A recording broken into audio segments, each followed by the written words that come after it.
All right, so I just finished Phillip Chase's first novel, The Way of Edan, and I have some thoughts about it.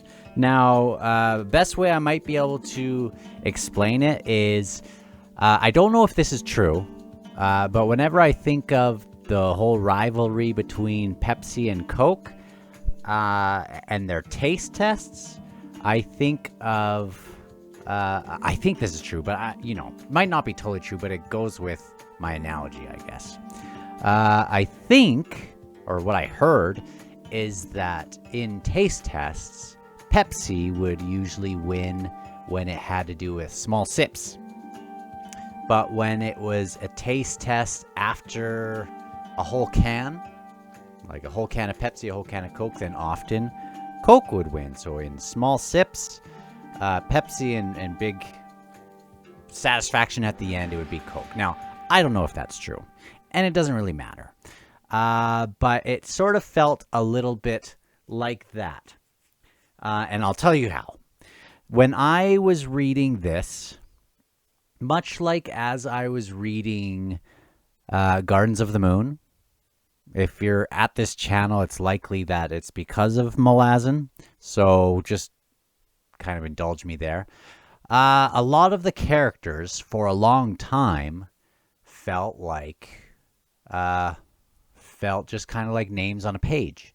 And that continued for me into Dead House Gates. Now, there were a lot of cool things that happened on the way, but I wasn't reaching really high marks along the way. And then when I got to the end of Dead House Gates, I thought, holy crap, this does have its hooks in me. And I do care about these characters. Fiddler, for one character, didn't mean anything for me for about a book and a half. And now I love Fiddler. And so I would describe maybe books like Dead House Gates, some of Brandon Sanderson's books. A lot of people don't really get really hooked into it until kind of the second half. Those would be kind of like the Coca-Cola sort of thing, where at the end of it, once you turn that last page, you think, oh, I am invested in this. But maybe along the way, you weren't reaching a ton of those high marks. Now, in a lot of ways, I felt the same with this. I thought there was a great introduction to these characters, and I liked where things were going, but I just wasn't super emotionally invested until the end of the book. And then I thought, oh shoot, we're at the end of the book, and now I want to see what happens with these guys. Now I actually care about these characters. And I mean, that's a compliment, as well as just, I wish I would have cared about them more earlier in the book.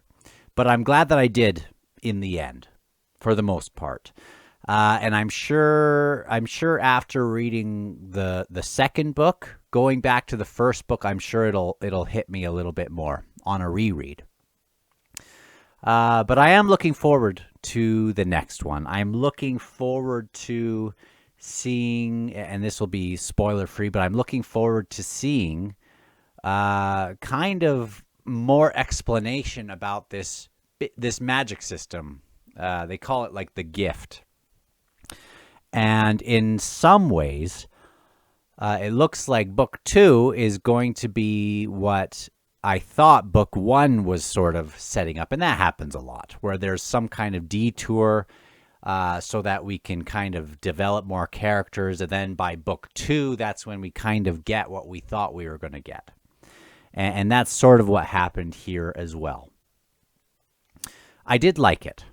I thought the strength of the ideas were there, even though maybe some of the implementation, there were some scenes where either went a little bit long and I just wasn't super invested, but I was still wanting to know what happened. I wasn't wanting to just put the book down. But the strength of what he is building seems to be there, and these seeds that he is planting. Even if some of the depth or whatever maybe just didn't hit me like some of these other books I've been reading. I've been reading through. I read the first 5 Malazan,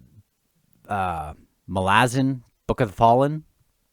I read Lonesome Dove right before this. So, I mean, the watermark for what he was up against, and I'm still in Malazan mode thinking of that while I'm reading this. So it is tricky. It's tricky.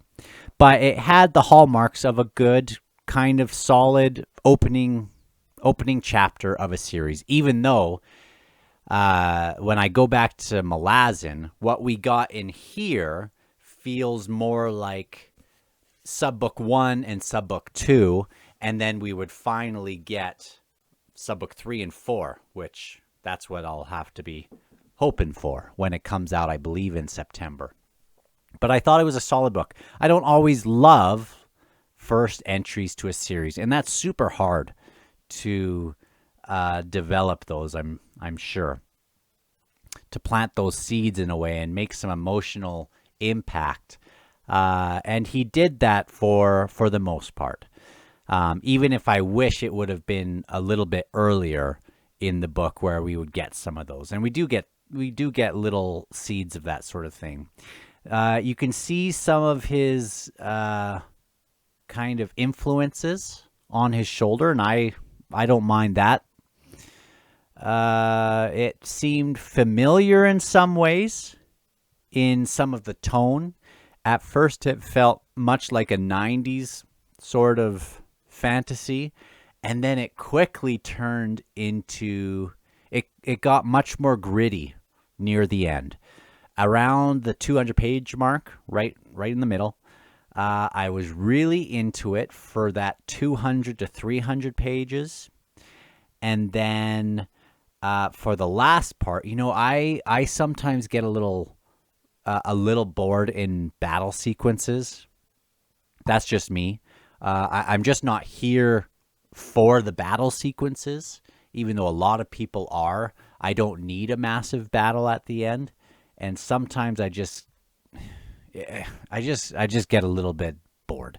So in that way, I'm kind of critical on conclusions, because often when it's just a big battle sequence at the end, I don't come out of that feeling super satisfied.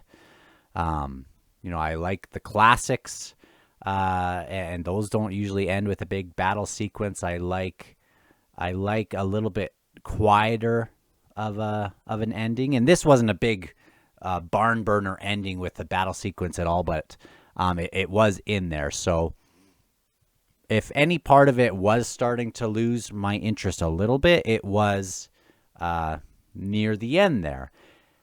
Especially when I was thinking, oh crap, we're not going to get some things wrapped up that I thought we were going to get wrapped up. We're going to have to wait for book 2, which is fine. But I liked it. And I will be looking forward to the next one. I would love to talk to Phillip Chase sometime about this, and also about the Way of Edan, if he was willing to do that.